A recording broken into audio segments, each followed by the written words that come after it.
Desculpa, capítulo 19.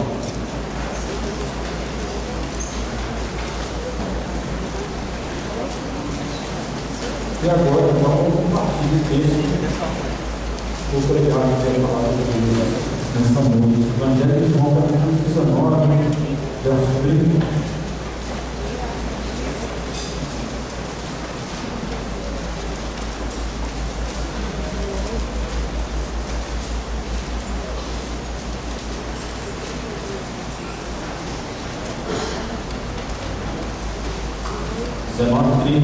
Os encontraram, nós também está ali no telão.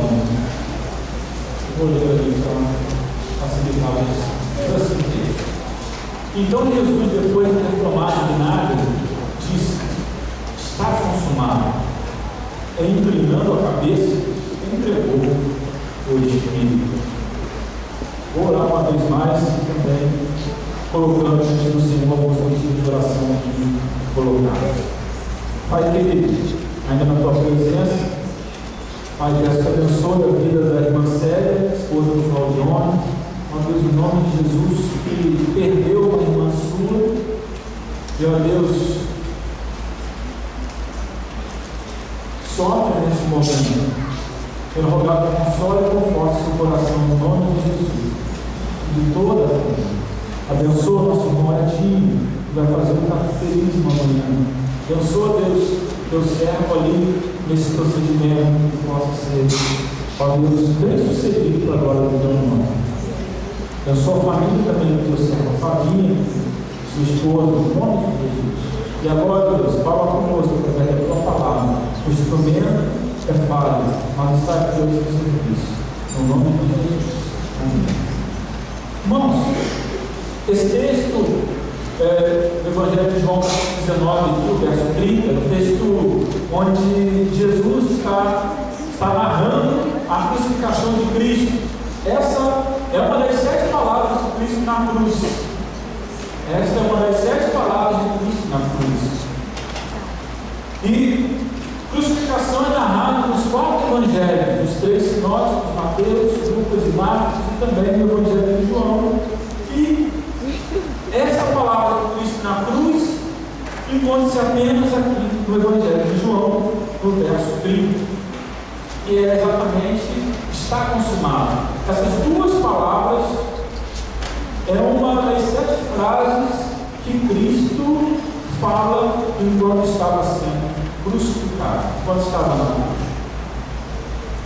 Ele pediu água no contexto da crucificação, então ele pediu água àqueles que estavam acompanhando os soldados romanos. E os soldados romanos, como que numa provocação, deram um vinagre a ele, porque o vinagre não saciaria a sede. E Jesus estava desidratado e com sede. E eles deram vinagre. E diz o texto que após ele tomar, disse então essas 2 palavras: está consumado. Por assim dizer, foi a última palavra dele na cruz, como diz o texto, inclinou a cabeça e entregou o Espírito. Morreu, para então ressuscitar o terceiro dia. Glória a Deus. Eu quero pensar um pouco com você, então, nessa palavra: está consumado. No grego, tetelestai, que significa está quitado, a dívida está paga, o plano foi realizado. Todo pecado agora pode ser perdoado, porque eu estou pagando a dívida, eu estou sangue que vertido na cruz, minha morte e minha futura ressurreição está paga por isso, está quitado, está consumado o plano de Deus para a vida do homem. Então eu quero pensar com você nessa noite sobre o plano de Deus. O plano de Deus para a vida de todo homem. Qual é o plano de Deus? Que plano é esse? É o plano primeiro, é o plano da glória de Deus e consequente satisfação humana. Deus tem um plano para a vida de cada um. Deus tem um plano geral para todos os homens. Deus tem um plano específico para cada um. Quero falar nessa noite sobre o plano de Deus para a vida de todo homem, o plano, digamos, geral de Deus. E a gente vê narrado desde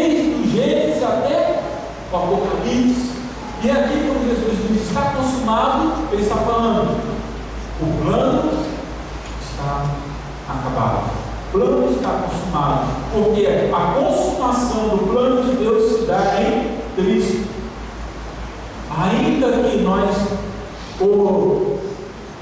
venhamos ao viver de modo pleno e absoluto quando chegarmos no céu, mas já o plano está consumado, porque Cristo desceu à terra e morreu naquela cruz do Calvário e disse: está consumado, e depois ressuscitou. Que plano é este? Então, o plano primeiro é o plano da glória de Deus e consequente satisfação humana. A palavra de Deus em Efésios, capítulo 1, versos 5 ao 6, eu vou ler aqui alguns versículos e outros vão ser projetados ali, me acompanhem. Efésios capítulo 1, versos 5 ao 6, diz assim: Deus nos predestinou para sermos adotados como filhos por meio de Jesus Cristo, para o louvor e glória da sua graça.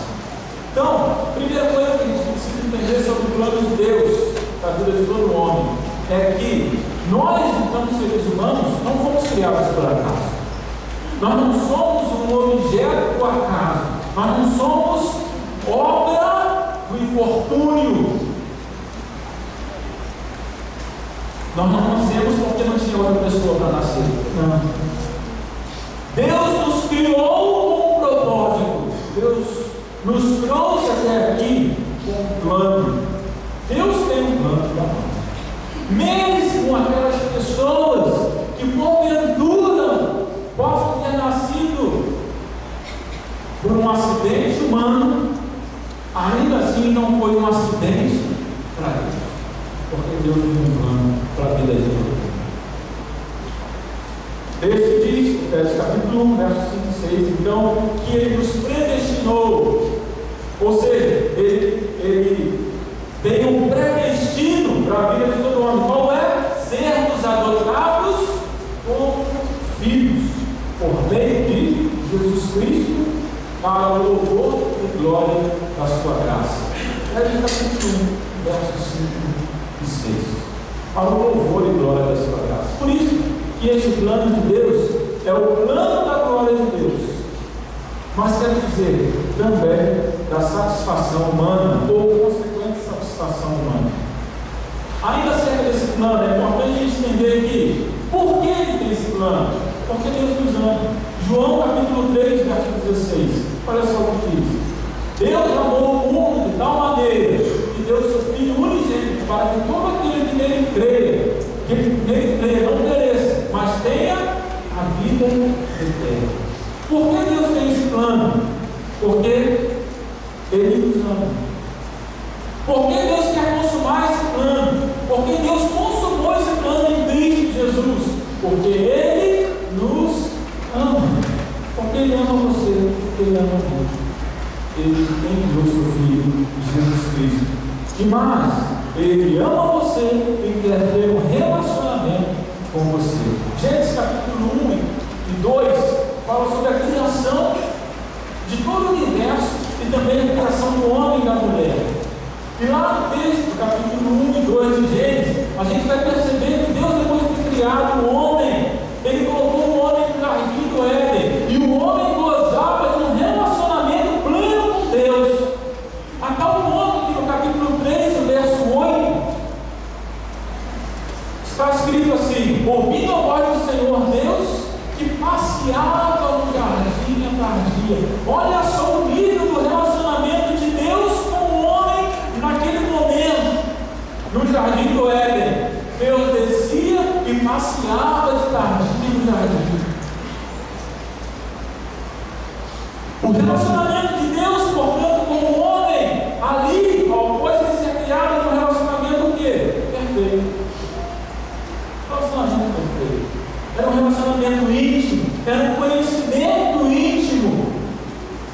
Deus e o homem se relacionavam de modo perfeito, porque este é o plano de Deus, a sua glória, através de um relacionamento com o homem. Por isso, querido amigo, você também que me acompanha pela internet, então, nós não pregamos uma religião.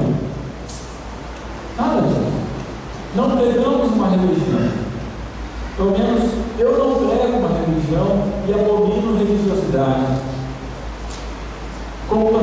dominou no seu tempo, os fariseus, os saduceus e todos os judeus. Religiosos vazios. Não pregamos religiosidade, pregamos um relacionamento com Deus através de Cristo Jesus. Porque esse é o plano de Deus para a vida do homem. Que o homem se relacione com Ele. E foi assim, e era assim no início da sua criação. Deus colocou o homem no jardim do Éden para ali se relacionar com Ele. E através desse relacionamento, Deus era glorificado e o homem se sentia satisfeito. Porque nós temos necessidade de satisfação. Por isso buscamos tanta felicidade.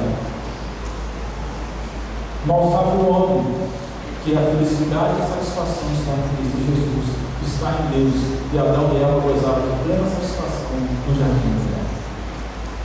Então, esse relacionamento glorifica a Deus e satisfaz você. É o plano da glória de Deus e consequente satisfação humana. Por isso, no Evangelho de João, ainda, capítulo 10, verso 10, o texto diz assim: o ladrão não vem senão para roubar, matar e... Mas Jesus diz: eu vim para que tenham vida e a tenham abundância.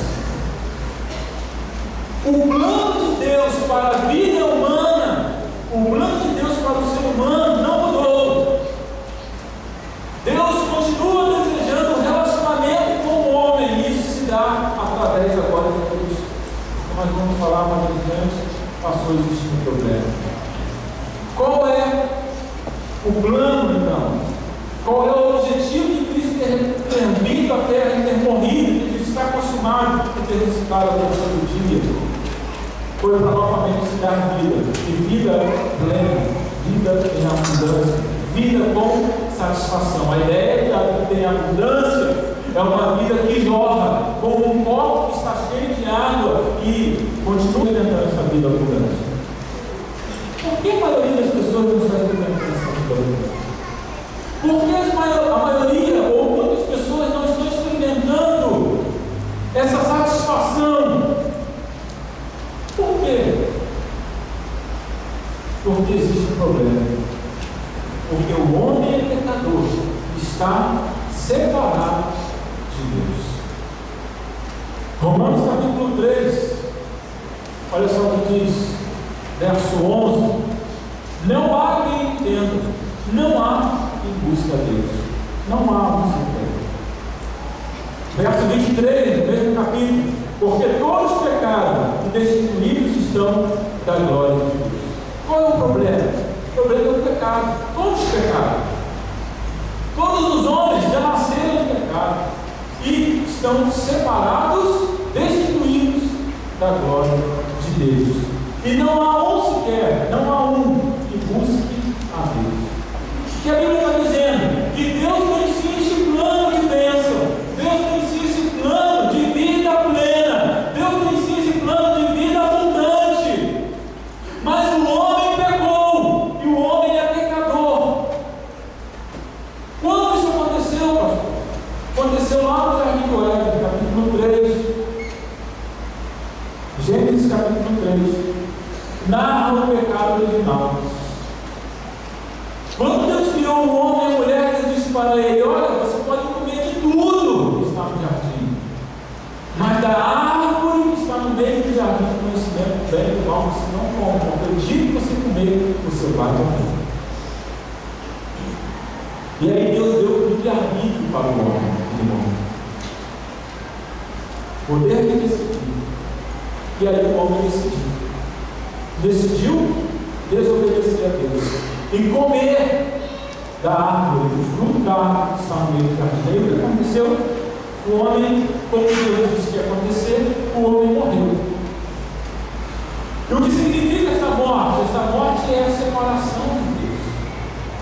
Por isso que todos os homens pecaram, na verdade já nascem em pecado, porque todos nós somos descendência de Adão e Eva, todos nós viemos do grupo de Adão e Eva. Então esse pecado original foi imputado a toda a sua possibilidade, porque Cristo pode fazer o sacrifício na cruz e verter o seu sangue, porque o sangue de Cristo era puro, era sem pecado, porque Cristo, ainda que tenha nascido de mulher, não foi concebido por homem ou por mulher alguma.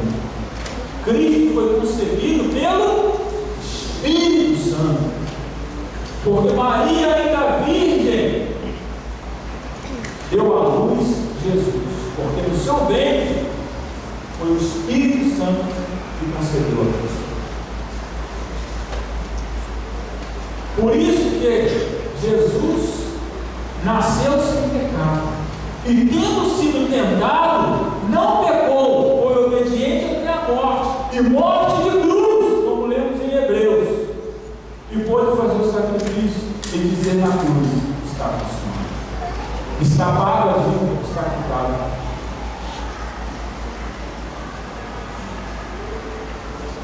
Capítulo 6 de Romanos, verso 23. Vamos ver um pouco mais sobre isso. Olha só o que diz: porque o salário do pecado é a morte, mas o dom da vida de Deus é a vida eterna em Cristo Jesus, nosso Senhor.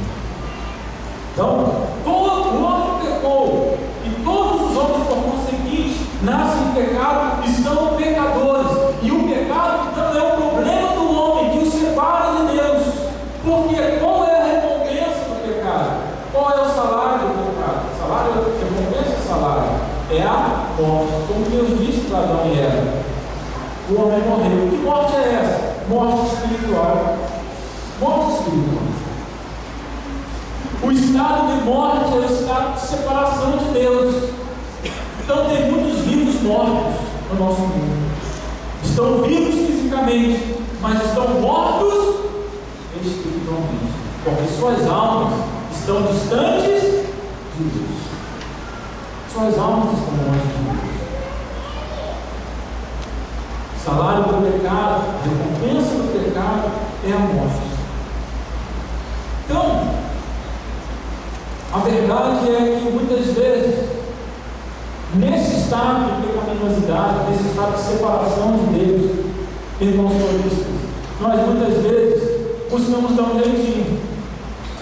Você sabe que o brasileiro, o homem gosta de dar um jeito, e o brasileiro então nem se fala, gosta de dar um jeito em tudo, né? É a famosa ideologia da piada, né? E aí, a gente pensa que também pode dar um jeito para ser salvo, né? É verdade, mas não se espanta.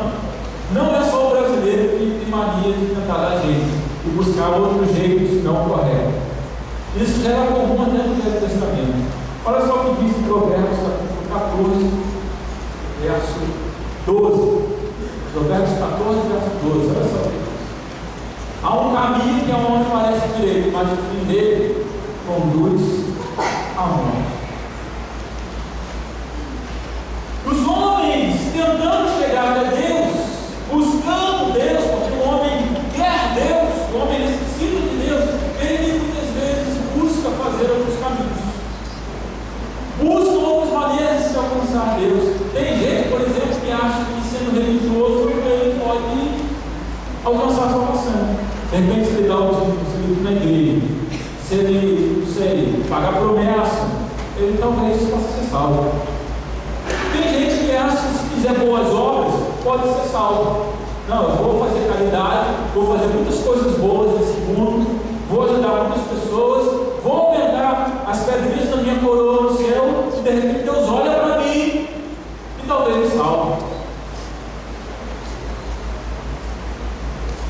Tem gente que acha que sendo honesto, sendo uma pessoa que não deve ninguém na praça, que não rouba, que não xinga, que não fuma, e tem uma boa família, de repente pode alcançar Deus. Mas sabe o que acontece? O fim conduz à morte.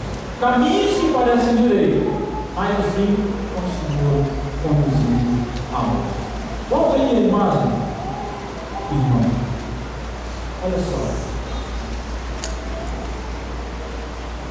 Nós muitas vezes estamos nessa situação aí, querendo criar pontes para chegar a Deus.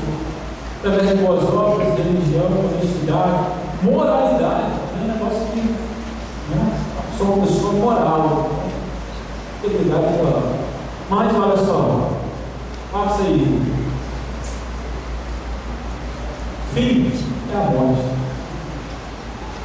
Sabe por quê? Porque esforços humanos não podem salvar ninguém. Esforços humanos não podem salvar nenhum ser humano. Nada que alguém possa fazer na terra tem o poder de salvar. Porque no fim das contas, nós continuaremos sendo pecadores. Porque não existe um sequer que seja perfeito. Não existe. Então você pode fazer muitas coisas boas. Você pode ser uma pessoa muito religiosa. Você pode ser uma pessoa muito boazinha. Pode ter muita moral. Mas continua pecador. Continua. E você bem sabe que continua pecador.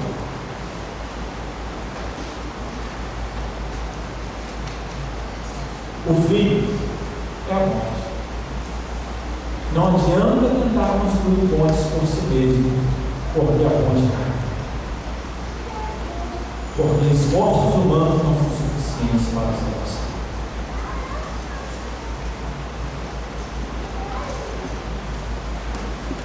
Pastor, qual é então a resposta de Deus para esse problema? Porque estamos diante de um problema. Deus tem um plano para o homem, que é o plano de satisfação, que é o plano de bênção, que é o plano de dar vida abundante para ele, o plano de dar vida eterna. Mas o homem pecador está separado de Deus e, mesmo que ele se esforce, ele não consegue chegar a Deus. E agora, pastor, o que eu faço? E agora, qual é a solução para isso? O que Deus tem a responder a isso? Deus enviou a solução, querido amigo, querido irmão. Jesus Cristo é a única solução de Deus para o homem pecador. E só por meio dele você pode conhecer e experimentar o amor e o plano de Deus para a sua vida. Não adianta tentar construir pontes pelos seus próprios esforços, porque Jesus Cristo já veio à terra para construir a ponte definitiva. Amém, irmão? Glória a Deus. Jesus é a ponte. Evangelho de João, capítulo 14, verso 6. Jesus disse: eu sou a verdade. Ninguém vem ao Pai, senão Jesus é a ponte, Jesus é o meio, Jesus é o caminho, Ele não é um caminho, Ele é o caminho. Ele é a verdade, Ele é a vida. Passa a imagem aí, irmão. Olha só, a ponte já foi construída por Deus. A ponte já foi construída. Só um jeito de chegar do outro lado. Há um abismo que separa o ser humano de Deus. Há um abismo chamado pecado que separa o homem de Deus, que nos separa de Deus. E a ponte já foi construída. A ponte se chama Jesus, a cruz de Cristo. Por isso ele disse na cruz: está pago. O pecado não tem mais poder, porque eu venci o pecado. Jesus venceu o pecado na cruz, e a solução para nós é crermos na cruz de Cristo, porque essa é a solução para os nossos pecados. Esta é a solução para o nosso problema. Jesus Cristo, o seu sangue vertido na cruz, limpa de todo o pecado. Só por meio dele podemos conhecer e experimentar o amor e o plano de Deus para a nossa vida.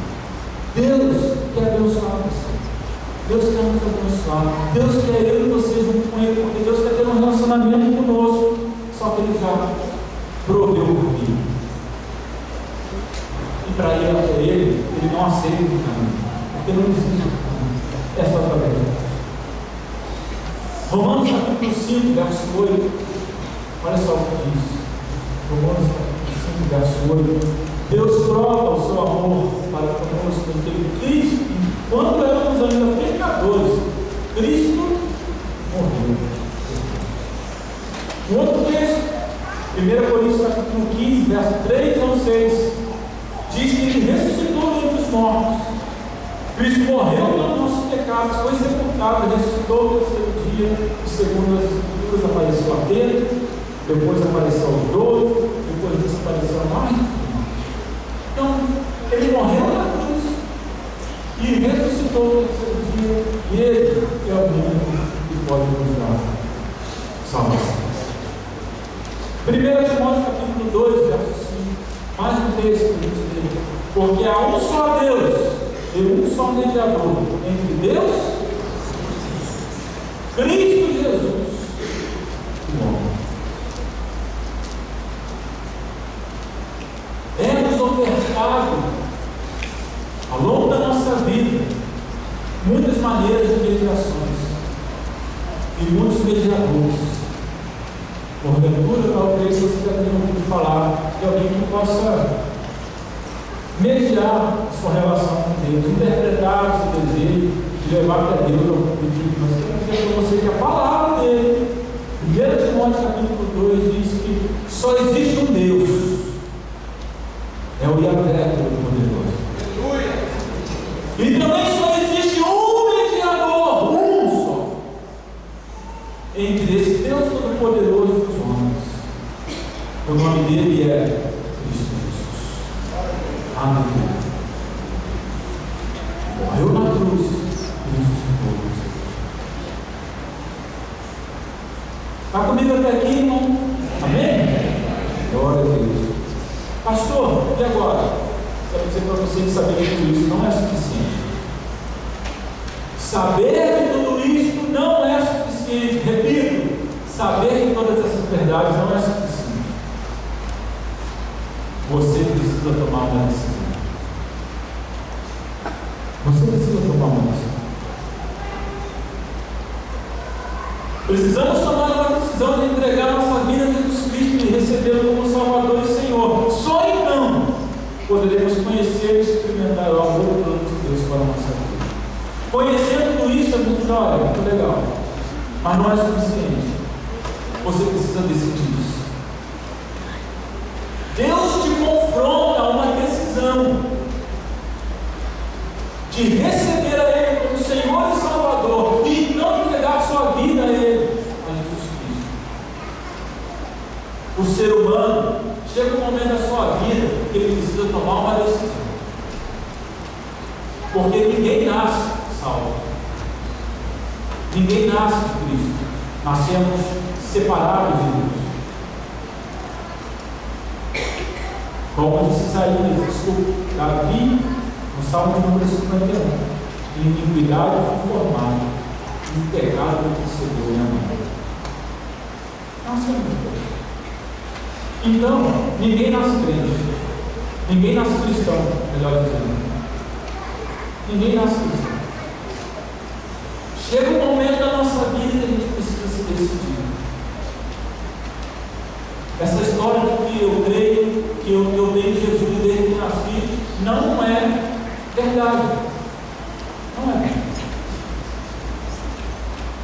Porque a palavra diz que a gente precisa tomar uma decisão.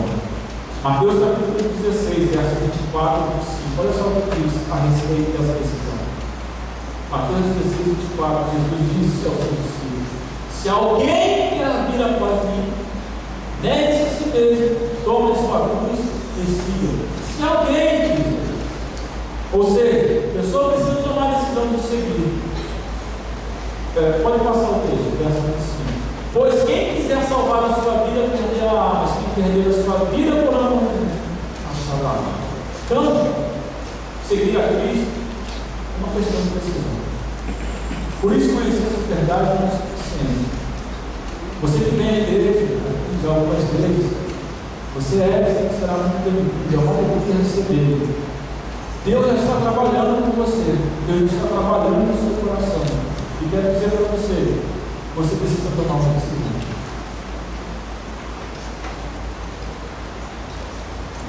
Isso mesmo, irmão.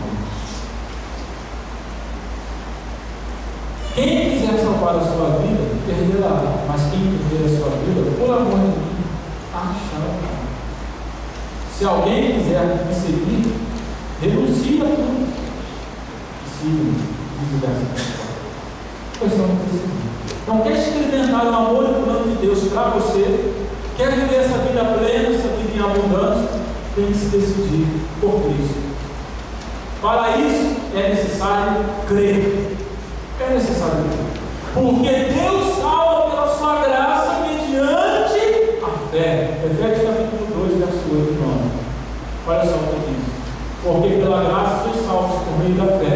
E isso não vem de vós, é dom de Deus. Não vem das obras para que ninguém se glorie. Então, como Deus salva? Deus salva pela graça, mediante a fé. Então você precisa se decidir. Para isso, precisa crer. Então, creia em Jesus, no seu sacrifício na cruz do Calvário. Creia nessa palavra que Ele deu na cruz, e que está consumado, e que Ele ressuscitou no terceiro dia. Creia nessa palavra e se decida por Cristo e viva a vida em abundância. A vida plena em Cristo. É preciso decidir. É preciso decidir. Me acompanhando aqui também? Quero passar para você um vídeo nesse momento. Mostrar para você um vídeo que dá um pouquinho disso que a gente falou aqui. Pode apagar essa de trás também. Ali atrás. Ok, pode soltar.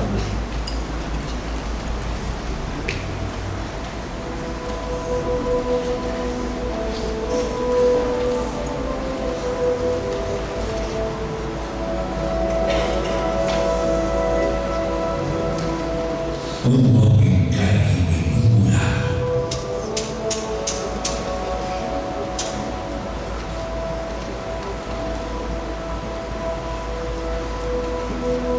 Ele caiu no buraco e não conseguia sair.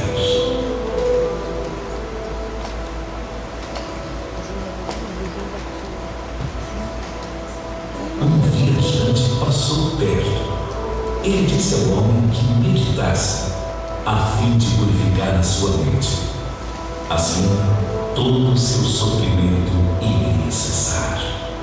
O homem fez o que o viajante lhe disse, mas permaneceu no buraco.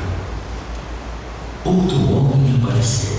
Ele explicou que o buraco não existia e que o homem também não era real. Tudo era uma ilusão. Mas o homem que não existia ainda estava preso no buraco que não era real. Outro visitante chegou. Ele instruiu o homem a fazer boas obras para elevar seu karma. E assim que ele morresse no buraco, poderia reencarnar em algo melhor em sua próxima vida.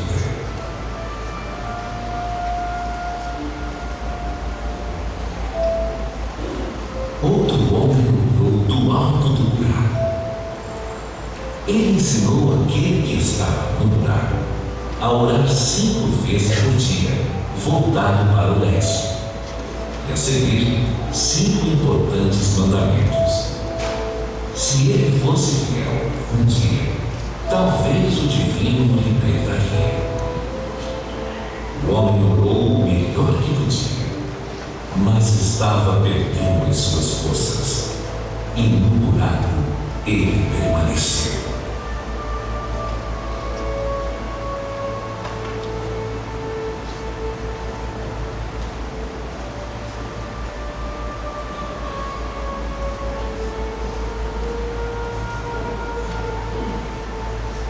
Outro homem apareceu.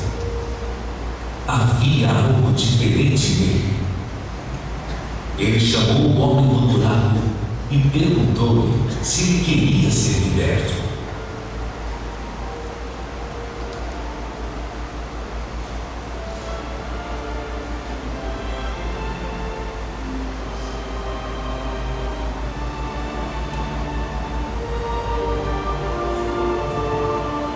Aquele homem então desceu à terra dentro do abismo. Ele pegou o homem e o levou até a luz. E o homem que não conseguiria salvar-se sozinho foi salvo.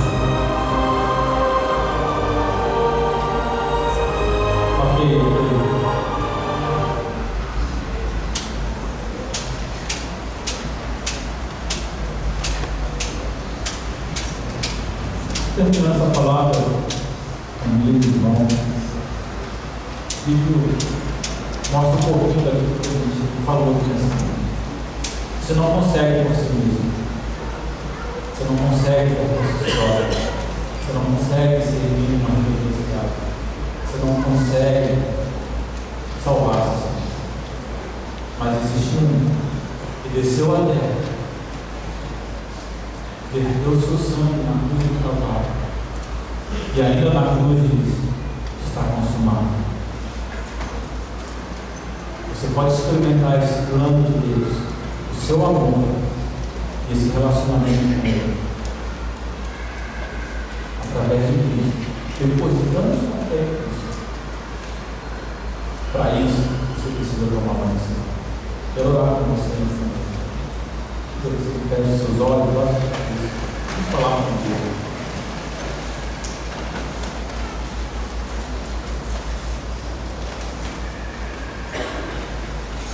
Pai querido, vamos só a palavra nessa noite.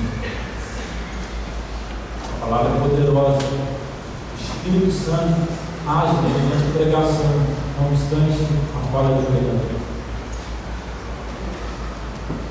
Deus, em oração nesse momento é que tua palavra que incomoda-nos siga incomodando cada um que ouve nesta noite. E que, ó Deus, possam ter os seus corações abertos e se decidirem pelo Senhor. As pessoas do mundo são muitas.